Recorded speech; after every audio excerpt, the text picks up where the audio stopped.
I'm doing great, Ross. Thank you so much.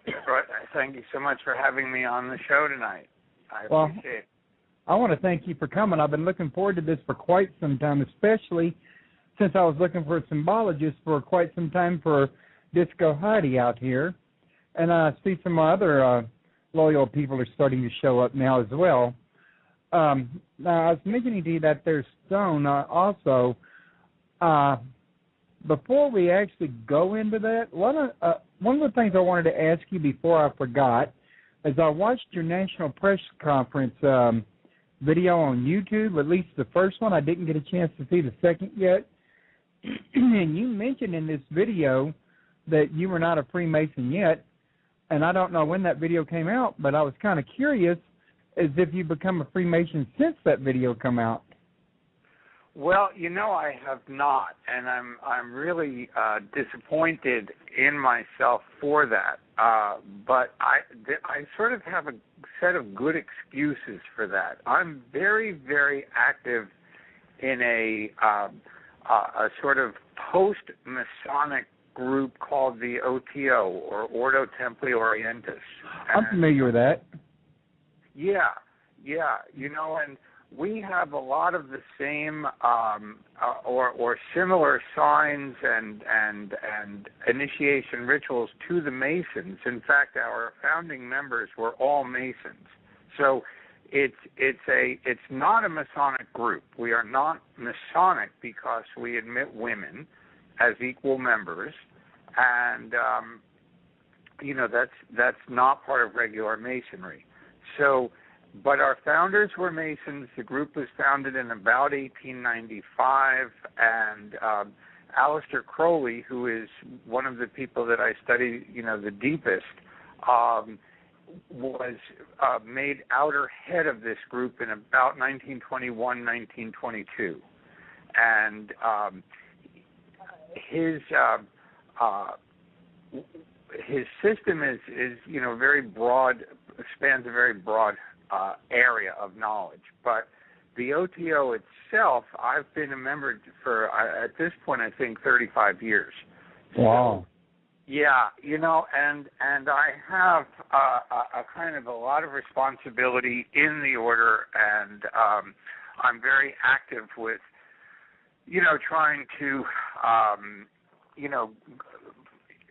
guide people and promote activities and that sort of thing. So what happens with the Masonry is they have been so generous to me that I just wanted to join them to show my respect for them, and to pay my thanks to them for the incredible generosity of spirit that I've found among them. Plus, frankly, to me, the idea of belonging to the same secret society as George Washington and Benjamin Franklin would be quite an honor. Yeah, and a lot of people are unaware of the connection of George Washington and some of our other founding fathers, for that matter, to Freemasonry, but it's quite true that many of our presidents were Freemasons. Absolutely, and the the virtues and the values that the Masons teach and speak about is, I agree with them wholeheartedly. The problem is that, as I think I mentioned to you, I'm going to a large meeting in a couple of days. Last week, I was involved in a very big, ceremony here on the spring equinox. I did the same thing, and I prepared for it literally for months. And between running a business, writing my books,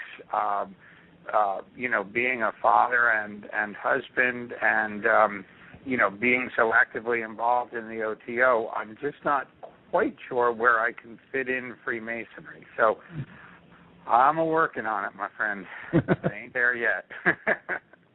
Sounds like you ain't got no spare time to have any pleasure in. No, it feels like that. I have a lot of pleasure because I love what I do. I'm a book designer by trade. That's my day job, and I really enjoy that. And the writing is just it's just such an honor and an inspiration to be able to share my thoughts. And I'm blessed with two great kids and a wonderful wife, and I have a good life, a good time, enjoy myself. But I work hard, and the people I'm associated with in O.T.O are just they're just fabulous. I've gotten very lucky with a lot of things in my life, and I'm very grateful for that.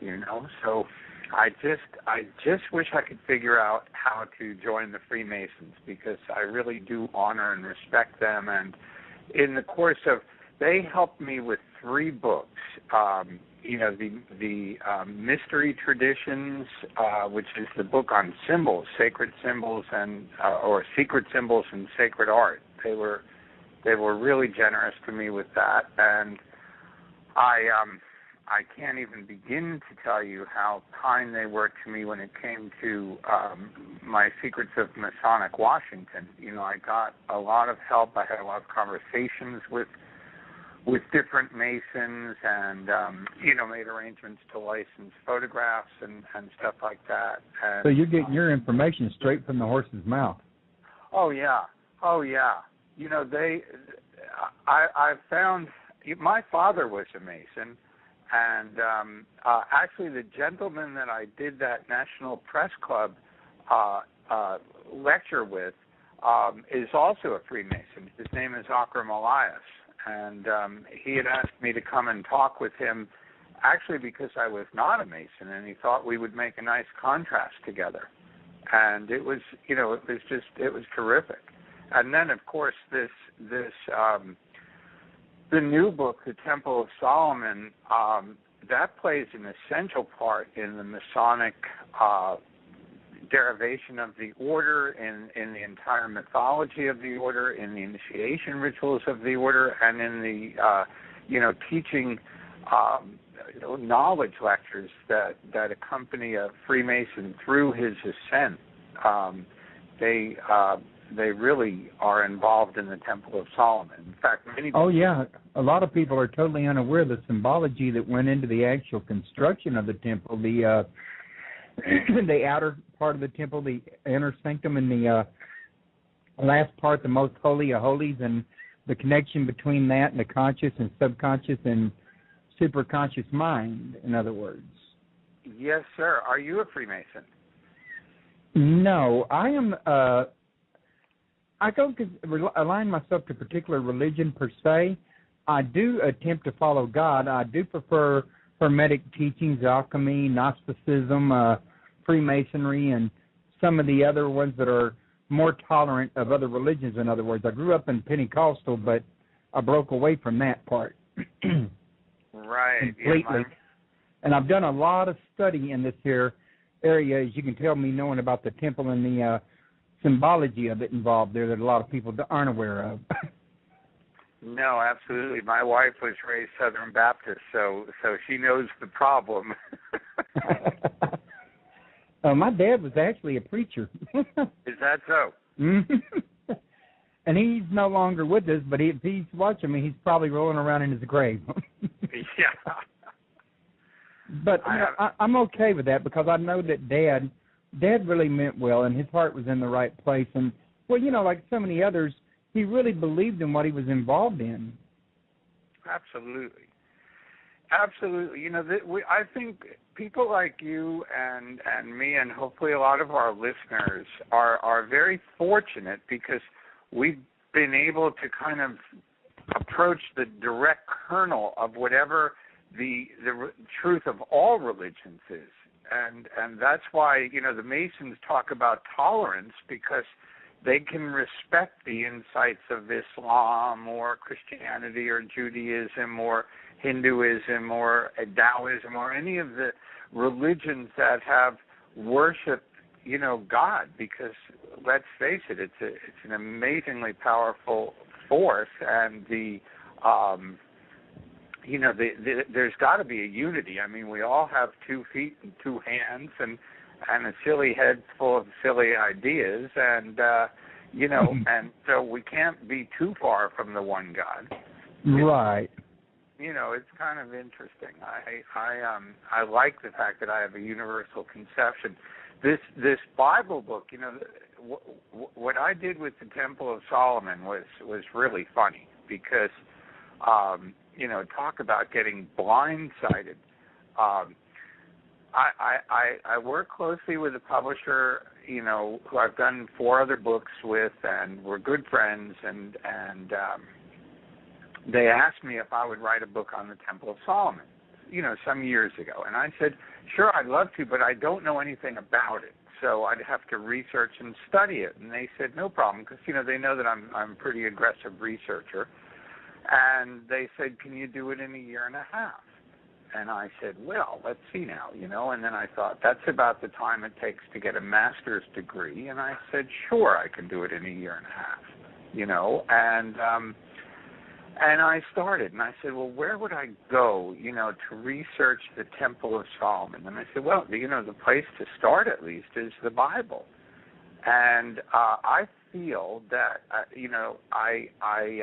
kind of fell into the Bible. It's like Alice going down the rabbit hole, because now it's 4.5 years later. The book is finished. I'm going to be delivering the book to the printer this summer. I make my own books as well as write them. Got about 200 photographs and paintings and color images in the book. So I assemble those and lay them out and do it with the writing. And you take a lot of particular care in the finished product of your books as well, from what I read on your website. Well, I've been very lucky to make my own books. That's been a real advantage for me, because what I can do is I can kind of marry the text and the imagery together as I thinking about the book and writing the book. I'm kind of seeing a lot of the pictures at the same time in my mind, so I'm able to illustrate my points. And in this book, I was fortunate enough to go to Israel as well. I was asked to do an interview on one of my other books, The Templars and the Assassins. And so they paid for me to come to Israel, and I spent about an extra 2 weeks there doing photography and traveling around to the holy sites that are mentioned in the Bible. So this book, instead of taking it a year and a half, took 4.5 years, and instead of being 160 pages, as the publisher had asked for, has turned out to be 400 pages. Well, this is going to take a little while longer to read. Yeah, but it's a lot of fun. I got a lot of cool pictures in there from, I think I found just this sexiest image of Eve in the Garden of Eden by William Blake. I mean, it just, it takes her breath away. She's sort of standing in the center of the image, and this like snake is kind of climbing up the tree of, the knowledge of good and evil, and poor Adam is lying there asleep. It's amazing. And I got an image from a photographer, a European photographer, who was able to go into the Dome of the Rock many years ago and stood above the rock. They let him go upstairs into the dome, and he took this magnificent photo of the rock from above.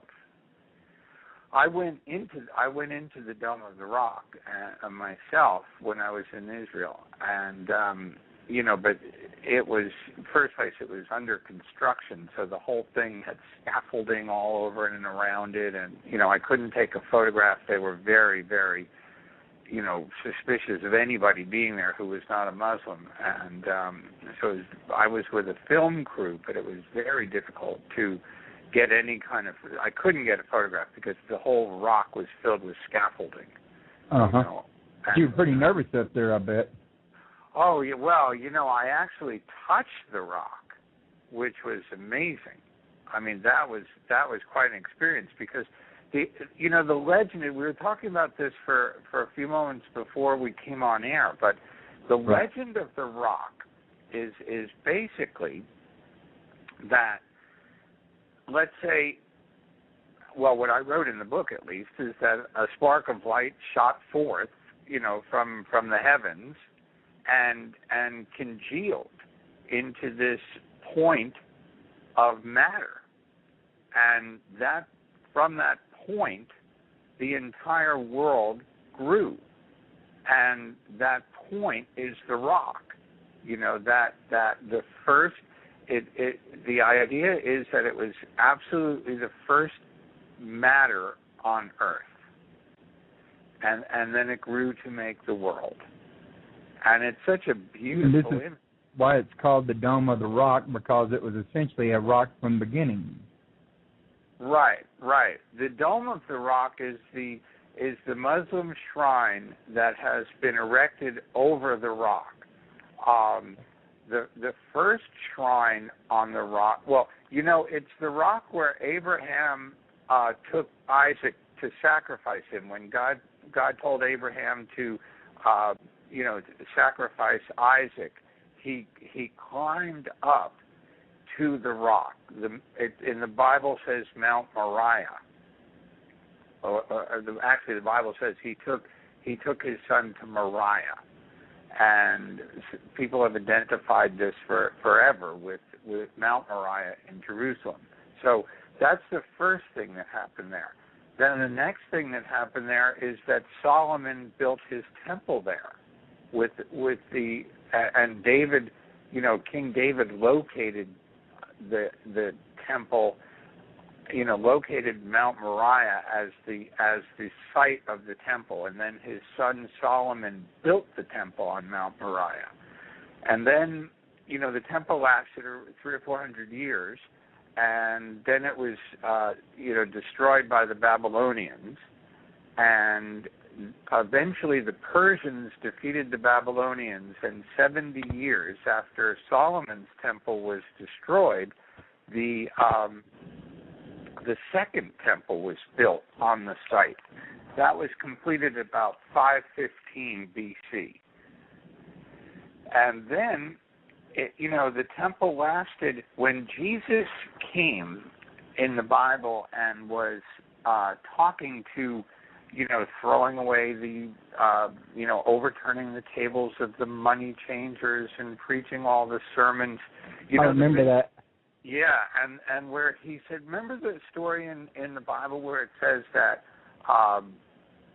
where Jesus says, let he who has not sinned cast the first stone? That famous line? Yeah, I use it quite a bit myself. Yeah, me too, brother, me too. Well, that woman, that scene with the woman that was supposedly taken in adultery and brought to Jesus, and the people wanted to stone her, and he, made that famous line, that took place in the temple. A lot of what happened took place in the temple, in the story of Jesus. And then, that temple was destroyed by the Romans in 70 A.D. So for about 1,000 years, except for the 70 years of the Babylonian exile, there was a Jewish temple on the spot of Mount Moriah. Fast forward about 600 years to Muhammad, and in about 685 is when they built the Dome of the Rock in the same place that Solomon's temple had stood. So that goes back. Now we're talking about almost 3,000 years. It was also them making a statement that they were the true God's chosen, wasn't it? Well, I mean, that may be the case, but whatever it is, for 3,000 years, that has been regarded as a holy site by just a whole lot of people. Oh yeah, it's supposed to figure in. Muslims. It's supposed to be a big part of the end time scenario too. Yeah, it sure is. It sure is. I'm struggling a little bit in the book because I mean, I don't want to, make a federal case out of it, but according to some people, the third temple is going to be the temple of the Messiah. But actually, if you kind of count the temples, it seems to me that Herod's temple is the third temple, because he actually tore up the foundation of the second temple. Not only did he rebuild it, but he took up the foundation and laid a whole new foundation. So, as I look at it, when you take up the foundation of a building, you've put a new building on the site. I don't know how that wouldn't be counted as the third temple. But in any case, the third temple, or what I would consider the fourth temple, is supposed to be built either by the Messiah or built by people prior to the coming of the Messiah. So that's another, sort of can of worms for a lot of people, because the only way they could build that temple is if they tore down the Dome of the Rock, right? Well, wouldn't the Dome of the Rock also count as a temple like the fourth one? I don't know, man. I don't know. Now we're getting into areas where I have to plead, who knows? Fifth. But I was just thinking about it, and it seemed like the dome, at least my understanding would be that it's a Muslim temple, and if it is, that would make it like a fourth temple, but not a Jewish temple. It would be a Muslim temple. Right. Well, then if the Jews get it, it'll be the fifth temple. We're really in trouble. Yeah, if I'm understanding that correctly, that is. No, yeah, I know. There's a group on the in Jerusalem that I actually met them briefly. They have a bookstore there, and I believe their website is temple.org, and they are fervently preparing, for what they call the third temple, and they're really they've done a tremendous amount of research. They're actually building things like, gold table of incense and the table of offerings for the bread of the presence. I mean, they're going into elaborate detail, building the things that brass implements to shovel the incense and charcoal and things to clean and tongs and all of the requirements for temple worship, including they're intending to restart sacrifice of animal blood sacrifice. I mean, that's what I heard. Yeah, it's a lot of stuff. So it's one of the themes in Israel of like a lot of trouble and kind of radical set of beliefs on all sides. It's not only the Muslims. The Christians are waiting for the end of time so that Jesus will reappear on the temple site, and the Muslims are ready to wipe out everybody, and the Jews are ready to wipe out the Muslims and start really burning lambs and bulls and all kinds of stuff. It's like a regular powder keg waiting to be World War II. Yeah, that's what it is. But also, before we get too far gone, Marco was asking where the Star of David originated.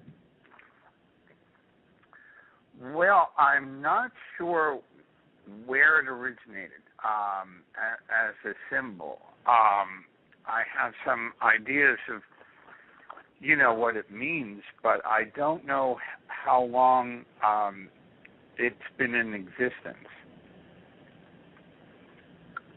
I don't know when it was first formulated. It's a pretty interesting symbol, right? Yeah, I know when I was looking into it just on the internet and in other people's books, some of these symbols, they go way, way back, more than 6,000 years. I mean, the cross goes way back to the very beginning, in fact. Well, that's what I'm thinking too, and probably the same with the hexagram. You know, I don't know if you can even date those things because the first caveman, sitting down and with some sand and a stick could very well have drawn something like that. I mean, we really just don't know. I mean, symbolically, that star is kind of everything. You've got the ascension of life on Earth to the heavens, and then you've got the descending of the heavens to Earth. It's been spoken of as a male-female symbol. It's a pretty profoundly beautiful symbol. Yeah, I would agree. And when I look at it, and this is just my own speculation, nothing based on research, anything other than my own imagination. But I somehow see the Trinity involved in it. Oh, absolutely. I mean, in the fact you got the point on the bottom, the point on the top, and in the middle, it's kind of like your,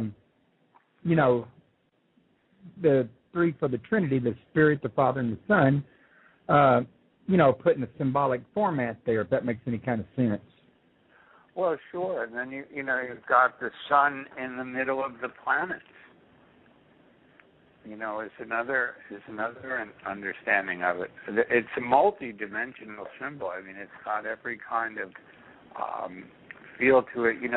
Crowley did a really interesting thing. He made something called a universal hexagram, or he drew a hexagram that was made with one line, and that makes a really profoundly powerful symbol of the hexagram drawn a different way than the two triangles. It's kind of got points around it, I mean, it's got the same 6 points, but the lines form differently because it's made with one line. Right. I think I know what you're talking about. I think I've seen those and made those before. Right. Disco Heidi was wanting me to ask you if there were more mounds located all over the world, kind of like the Mound of the Rock. The Mound of what? If there's any more rocks around the world like the... Well, I'll tell you something. When I was in my really early 20s or late teens, I went to Mount Shasta, which is, I think, one of the most profoundly powerful places I have ever been in my life. That's been viewed as a holy mountain, well, probably for thousands of years. I mean, the Indians viewed it as a holy mountain, and there were a lot of spiritual groups that went there to Northern California, right here in America, and it's an amazing place. Another place I went to that was unbelievably powerful to me was Mount Sinai. I went there when I was in Israel, and it's in the Sinai Peninsula in Egypt at the south, and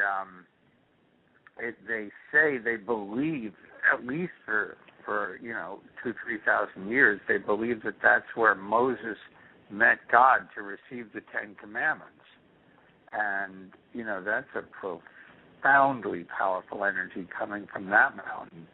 I'm betting that these places are probably located at pretty close to latitude 33. Well, that I don't know. I'm going to look that up. That's got my curiosity. Disco Heidi was asking if there was more places considered the first place, and I don't know how many places you can have that to be considered the first place, but that was the question. Oh, I see. The first place. Well, that's interesting. I thought she was just asking about holy mountains or intersections between man and God. I think isn't it the Hindus that spoke about Mount Meru? On the continent of Lemuria. Yeah. I think that that may be another one that's considered the first. But I don't know. Truthfully, I don't know the answer to that. But I would certainly look at the archetype of Mount Meru, Meru. Yeah, and also you was mentioning Mount Shasta a minute ago. I don't know how many people out there listening are aware of the fact that that was considered to be the home of the Great White Brotherhood. Right. That's right. Yeah, I was there. I had a job actually at a place there called the Lemurian Lodge. I was like a handyman for the Lemurian Lodge for about a month or 2 months, a couple of months, and it was really funny. I mean, they had a story with I went in there and sort of I saw the sign that said Lemurian Lodge, and I can't believe it, and I kind of like walked in and there was a sign on the like a board. There was and it was a headline from a newspaper, and the local Mount Shasta newspaper, and it said spirit fails to return from trance. And basically what it meant was that a medium had done a spiritual journey and didn't come back, and after about a week the people realized she was dead. And, there was no charges, no problem legally. The police just, did the right thing with the body, and that was that. I thought, whew, that's kind of a headline you wouldn't expect to see in New York.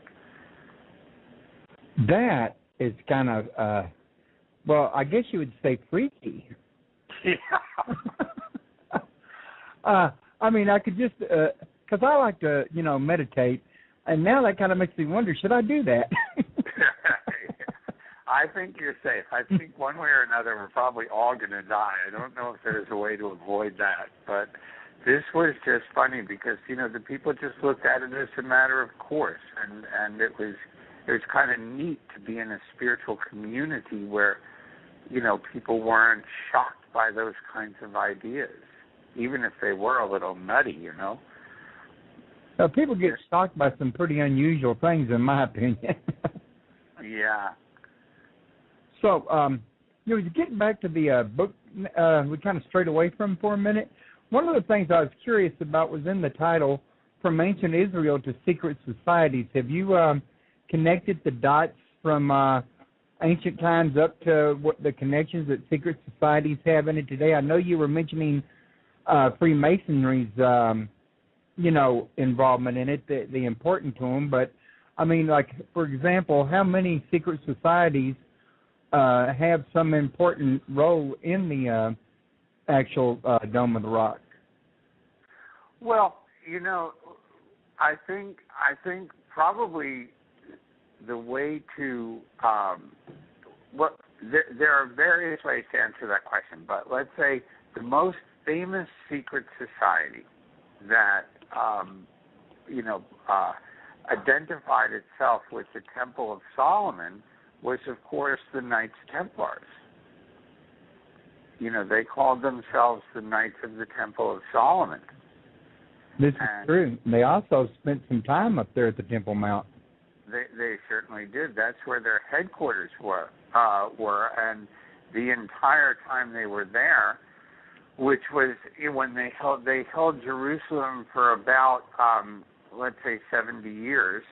And that period of time was their headquarters was what today is the Al-Aqsa Mosque. So, and they believed that was the Temple of Solomon. Do you think there's anything to the legends that the Templars might have found the Ark of the Covenant in there when they were there? Well, I really have no way of knowing that. I've never engaged too much in that sort of thinking because it doesn't seem to me that you could wind up proving it one way or the other. And I don't know that it would make, if they had found the Ark of the Covenant, it would seem to me that we would know about it a little more accurately than we do. Right now, that seems like a lot of speculation to me. Oh, yeah, I would agree. It's definitely all speculation. I mean, right. They haven't, nobody's really found anything concrete on it. When I asked you, I meant that as an opinion.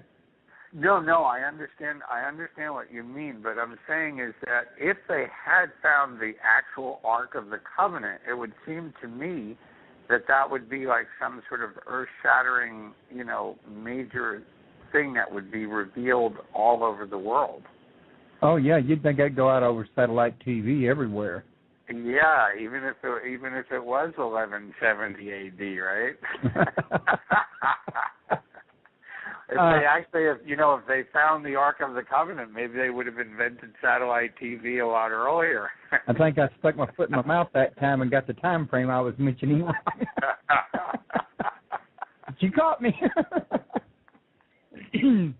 But yeah, I just couldn't help but ask and wonder about that. But yeah, we do know that the Knights Templar played a very important role in the Temple Mount back at the time. And I know from the study I've done on them that they were a very highly thought of group up until the time that I want to say it was King Philip wanted them out of the way. They were too rich, and he wasn't rich enough, as I understand it. And he cut some bargain with the Pope at the time and managed to have them, knocked out of commission as being heretics. And I know not long ago the Vatican actually apologized for this. Yeah, isn't that weird? I mean, it's very weird. But you're absolutely right. It was Philip, and the Pope was Clement, and they kind of colluded in a conspiracy to destroy the temple and steal whatever property and be freed of debts and whatever treasury they could find. And you're absolutely right about that. That was around 1307. And they imprisoned the Templars for another 7 years. So by 1314, they killed the head of the Knights Templar at the time. Jacques Malloy. Yeah, Jacques Malloy, and he. But there have been all of the secret societies of today. Let's say the O.T.O or Ordo Templi Orientis. We look back on the Knights Templars and we sort of call ourselves Templars, and the many of the other secret societies that are around, the Freemasons have a Knights Templar degree within their structure, so they certainly look back to the Knights Templar, and there are a number of Templar orders that have been going on, since, 1600 or something. It's just been endless parade of different people claiming lineage. Right, Golden Dawn. Templars. Pardon me? Yeah, the Golden Dawn, you'd really have to say that they would consider themselves kind of Templar. I mean, they were certainly Christian mystics and magicians, and they look fondly back on the Templars, absolutely, And there was also, I think, the Rosicrucians and... Yeah, the Rosicrucians. What I said I did a book on some of that stuff in my book on the Knights Templars. I was talking about the Rosicrucians. I basically said that I felt that a lot of the esoteric activity and the esoteric groups that developed in Europe after the fall of the Knights Templars, and at the time of the Renaissance, that these groups kind of came out of the Templar ideology and what the Templars learned from their period in the Middle East, because they were not all killed. There were a lot of survivors, and a lot of them went underground. That's right. And what the idea is, the occult tradition or the mystery tradition says that a lot of the people who went underground later emerged as Rosicrucians and Freemasons and alchemists and these various Gnostic groups that were running around Europe at the time, like the Cathars and all these people who were coming up with alternate ideology to Catholicism and the major religious ideas of the day, and the whole idea of the union of church and state, where the Pope was kind of considered to be the head, the religious head of all Europe, and that all kings had to listen to the Pope in spiritual matters. And there were a lot of people who disputed that, and they, they're believed at least to have been influenced by, Templar survivors and the descendants of those people who, continued.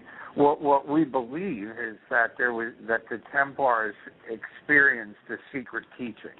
I mean, that's the real key to it, that somehow during their time in the Holy Land, they were exposed to a secret teaching. Now, some people would say that, the secret teaching they were exposed to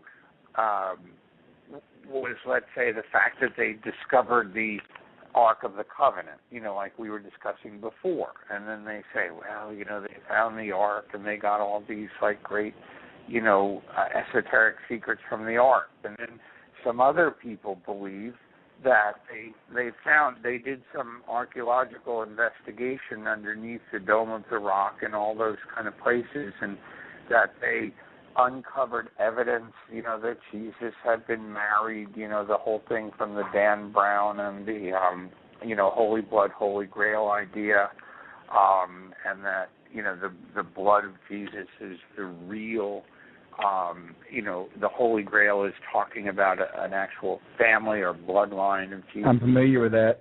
Yeah, sure. Some people believe that was the secret that the Templars discovered in the Holy Land. I disagree with those things. I don't think it's necessary to get so speculative and metaphysical, because to me it seems that, heck, these guys were in a hotbed, a literal hotbed of spiritual activity. I mean, you can't even begin to shake a stick at the number of, holy people that were involved in. You had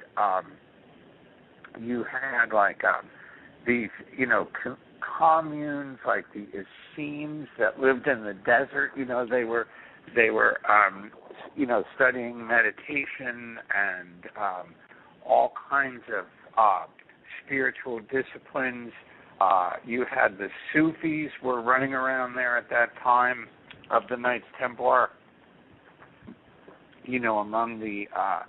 among the Muslims, but they were far from Muslims. I mean, they were studying, meditation and changes of consciousness and doing sacred dance and experimenting a lot with alternate perceptions of how to actually experience God. You had Gnostics, both Christian and Jewish Gnostics in the area who, had communities where they literally either lived in isolation or went out and taught in the streets.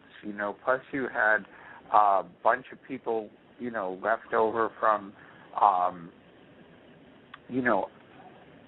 surrounding areas in like independent philosophical minds. I mean, it was a real center of spiritual activity. There's a great deal of commerce going on in the trade routes of the Holy Land. So you have people coming in from India and caravans coming in from the lands of Islam way out there, Persia, and in the time of the Knights Templars, you had this group called the Assassins, who were these, let's say Muslim mystics who had, gotten into some pretty strange metaphysical ideas, but there was a great deal of meditation going on and spiritual activities in which people were involved in what I call gnosis. I mean, a lot of people call it gnosis, but what I mean by gnosis is that they were involved in directly experiencing the presence of God within their physical bodies, so that they weren't looking for, priests and teachers and popes and religious authorities to tell them how to live their lives, what they could or couldn't read. Getting it right from God. That's right. That was also known to the Buddhists as nirvana, wasn't it? Well, it sure was, and the fact of the matter is that there were plenty of Buddhists passing through that area as well, because there was a trade route going from the Far East and passing through the Near East, the Middle East, going down to Egypt and around, all of those areas. There was a lot of interaction, and it all passed through places like Jerusalem. So the Knights Templars were exposed to this on a daily basis. They were there. They were in the Holy Land for at least 200 years. Now, in Jerusalem, they weren't there that long because they got their butts kicked out by Saladin in 1170. So they lost possession of Jerusalem. But they were in the Holy Land and surrounding areas for 200 years. And during that time, people believe, me included, that they were exposed to these teachings, and some Knights Templars got involved in esoteric studies, and they started doing the practices themselves, and they started to achieve some of the results that these practices bring, and they became, they began to experience what we would call a state of enlightenment. And they taught it to others, and they taught the means, they taught the techniques of meditation. The nice part, the part that I think is so cool about, what we're calling gnosis, is that, you can do it. I can do it. All of our listeners tonight can do it by ourselves. It's not something that I'm going to get and learn how to do, and then I'm going to be the only person who can do it, like the Pope or something. In this case, if you're willing to sit and do the work of meditation and contemplation and yoga and purification of your moral values and cleansing of the body and cleansing of the soul, if you're willing and disciplined enough to do that work, you will experience the results that we experience. You will experience union with God. And I believe that that's what all the secret societies are talking about, and I believe that well, at least the good ones, and I believe that is what, the Knights Templars brought back from their contact with the Temple of Solomon. Which would truly be a Holy Grail. Absolutely. Absolutely. That's what I think the Holy Grail was, and is. And that's why I don't worry too much about the Ark of the Covenant, because, that's a pretty weird thing. I mean, first place, the Bible mentions it, the whole time, from the time that Moses got it in Exodus. You go through all this stuff. That's all they talk about. Every time, the Jews went and conquered somebody, or there was a battle, or they needed help, or whatever it was, they would have the Ark of the Covenant. And then all of a sudden, boom, it disappears.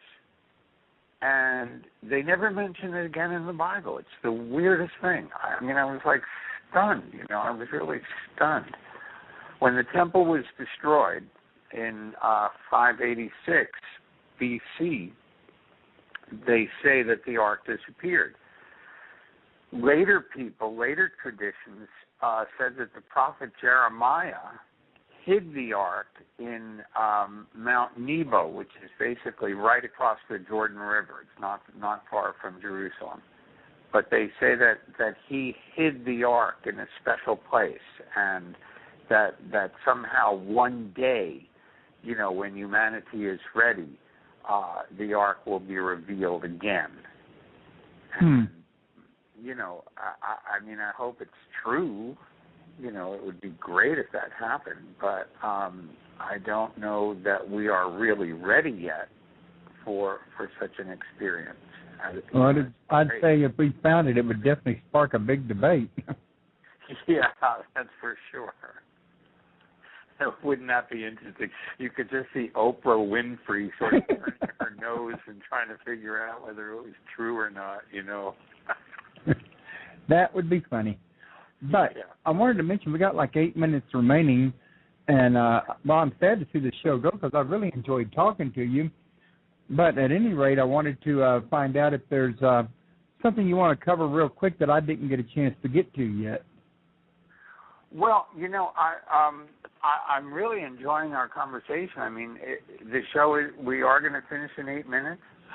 Yeah, I only set it up for 1 hour because I thought that was what you wanted to go for. Now, I can try to extend the show, but to be honest with you, I used to do that, but since they started charging premium, it hasn't always worked. You know what I'm saying? Yeah, I do. Okay, well, I'm sorry, too, that we're cutting off because I thought that we were going to kind of leave it as open whether we continued or not. Okay, then I got to take responsibility for that because I do remember you mentioning that. And what I should have done is set the show for 2 hours, and then if we needed to go, we could have went. And if not, I could have shut the show down manually. And I didn't do that. I messed up. I made a mistake. Well, certainly, I mean, we could do this again, and you know, we'll both learn from the experience. I guess what I wanted to say is that the book that we're talking about, The Temple of Solomon from Ancient Israel to Secret Societies, is coming out in November. It's actually now available on Amazon. As a pre-order. They've got it very heavily discounted. I mean, it's amazing what Amazon can do with their prices. But the book is, you know, the publisher is setting the price at $29.95 because of all the color in all the pages, and the Amazon, I think, is selling it for about $20. So it's a pretty nice discount. And I will have copies available. I've got a website called jameswassermanbooks.com, and you know, people are welcome to look at that and some of my other books. I think that to, you know, the people who are interested in symbolism, there's a really pretty book called The Mystery Traditions. And I think that that's one of the prettiest books I've made. And I have a friend who just published through Red Wheel Weiser a book called The Book of Secrets. And his name is Daniel Pineda, Pineda. Sounds like somebody I want on my show. Yeah, I would think so. Royce. He's a really interesting guy, very young. But brilliant, and his book on symbols is one I would recommend. Now, he doesn't have pictures. In the Mystery Traditions, you know, I got the chance to put in a lot of beautiful, beautiful color images. So it's really an art book. Daniel's book has a lot of you know, intellectual insight into these symbols, and I think it's a terrific place for people to start and kind of look around at the meaning of symbols. So there's lots of stuff out there, and you know, if I have any message for anybody, it's to really just try to do whatever we can, you know, to learn to have a pure heart. It's not easy. We're kind of geared by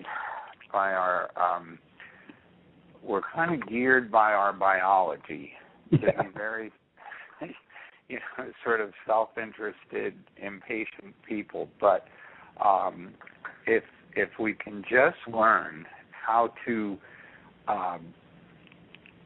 give some of that away and just sort of listen to the voice of God within us and cultivate that voice, then I think we're going to be happier people, and the world will be a better place as more of us do it. So that's about it from me. Okay, and I want to thank you for mentioning the website. I've started to do it 2 or 3 times. I did put the link in the chat room, but I got so wrapped up listening to you, I didn't want to interrupt you. And then when I did think about it, you were talking again. I did fail to mention it, but I did put it in the chat room. Now, just to confirm real quick, like that book on symbology, that was called The Book of Secrets? Yes.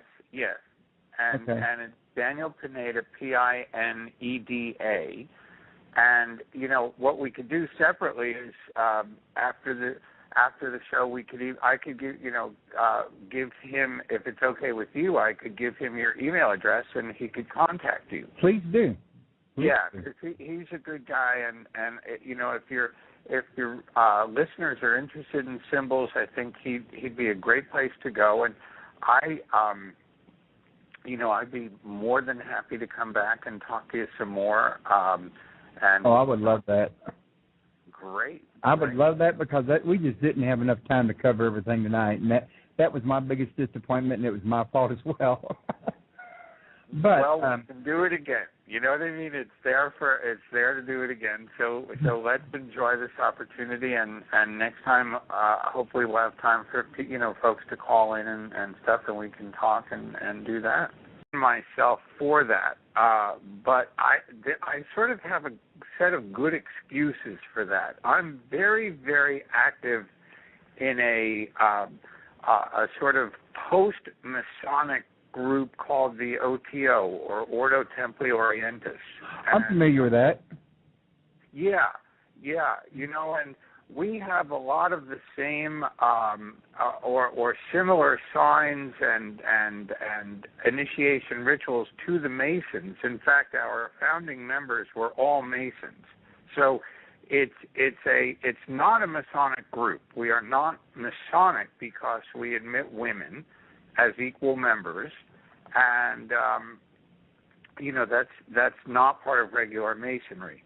So, but our founders were Masons. The group was founded in about 1895, and Aleister Crowley, who is one of the people that I study, the deepest, was made outer head of this group in about 1921, 1922, and his sounds like you ain't got no spare time to have any pleasure in.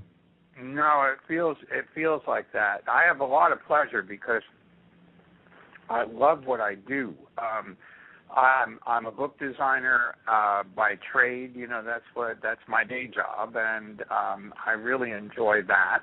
And the writing is just it's just such an honor and an inspiration to be able to share my thoughts. And I'm blessed with 2 great kids and a wonderful wife, and I have a good life, a good time, enjoy myself.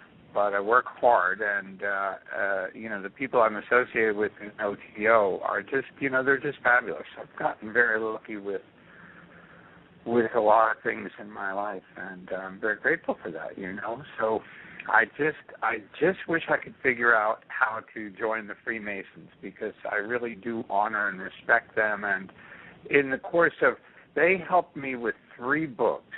The Mystery Traditions, which is the book Washington and some of our other founding fathers, for that matter, to Freemasonry. But it's quite true that many of our presidents were Freemasons. Absolutely, and the the virtues and the values that the Masons teach and speak about is, I agree with them wholeheartedly. The problem is that, as I think I mentioned to you, I'm going to a large meeting in a couple of days. Last week, I was involved in a very big ceremony here on the spring equinox. I did the same thing, and I prepared for it for months. And between running a business, writing my books, being a father and husband, and being so actively involved in the O.T.O, I'm just not quite sure where I can fit in Freemasonry. So I'm working on it, my friend. I ain't there yet. His system is very broad, spans a very broad area of knowledge. But the O.T.O itself, I've been a member for, at this point, I think 35 years. Wow. So, yeah, and I have a kind of a lot of responsibility in the order, and I'm very active with, trying to, guide people and promote activities and that sort of thing. So what happens with the Masonry is they have been so generous to me that I just wanted to join them to show my respect for them, and to pay my thanks to them for the incredible generosity of spirit that I've found among them. Plus, frankly, to me, the idea of belonging to the same secret society as George Washington and Benjamin Franklin would be quite an honor. Yeah, and a lot of people are unaware of the connection of George.